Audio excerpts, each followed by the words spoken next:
Dear students, welcome to the next lecture on inorganic qualitative analysis. So far we have discussed about intergroup separation and analysis of cations up to group 3. In this lecture, we will discuss about the analysis of group 4 cations.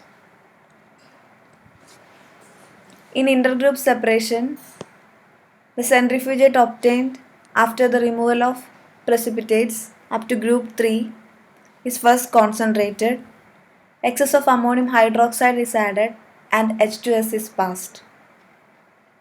The group 4 reagent is ammonium chloride plus ammonium hydroxide plus H2S. Group 4 cations are precipitated as their insoluble sulfides. Nickel, cobalt and zinc are the group 4 cations. If a precipitate is obtained by the addition of ammonium chloride, ammonium hydroxide and H2S, it is removed either by filtration or centrifugation, and the remaining filtrate or the centrifugate is used to continue the intergroup separation.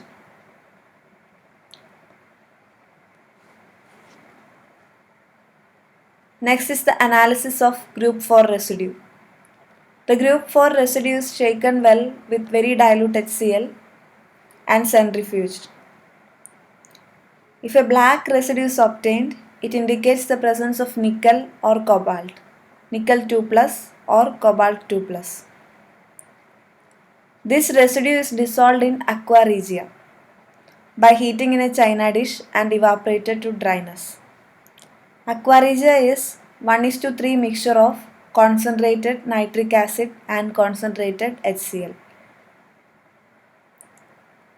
When evaporated to dryness, if the color of the residue is yellow, it indicates the presence of nickel.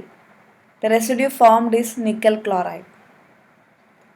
And if the residue is blue in color, it indicates the presence of cobalt 2 plus, and the residue formed is cobalt chloride. The residue is dissolved in water and divided into 3 portions.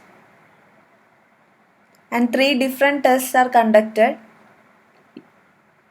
using the residue dissolved in water.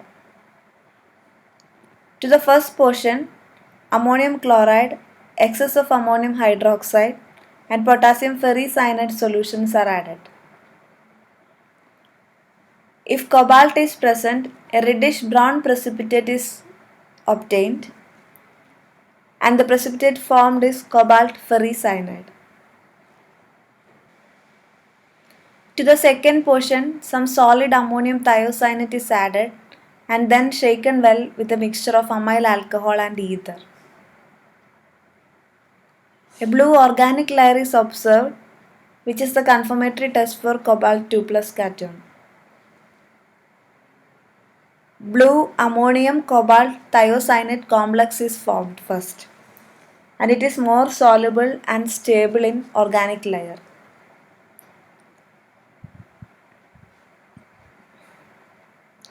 To the third portion, ammonium chloride, excess of ammonium hydroxide and dimethyl glyoxime reagent are added. A rose red precipitate is obtained if nickel is present. The precipitate obtained is nickel dimethyl glyoxime complex.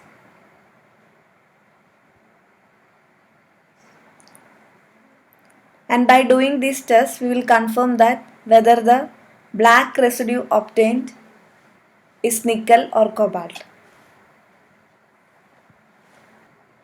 Using the centrifugate obtained, we will conduct the test for zinc. So H2S is first boiled off, excess of sodium hydroxide solution is added and boiled. And this solution is divided into 2 portions. One portion is acidified with acetic acid and treated with potassium ferrocyanide solution. A white precipitate is obtained if zinc is present, and the precipitate is zinc ferrocyanide. To the second portion, H2S is passed. A dirty white precipitate is obtained which confirms the presence of zinc. and the precipitate obtained is zinc sulfide.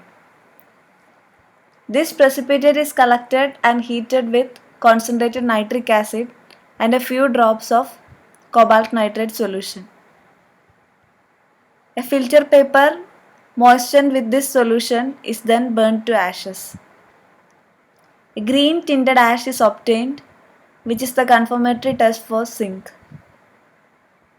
The ash is due to the formation of the green tinted ash is due to the formation of the double oxide of zinc and cobalt, ZnOCOO. By doing the ash test, we can confirm the presence of zinc. This is the analysis of group 4 residue. Group 4 cations are nickel, cobalt and zinc.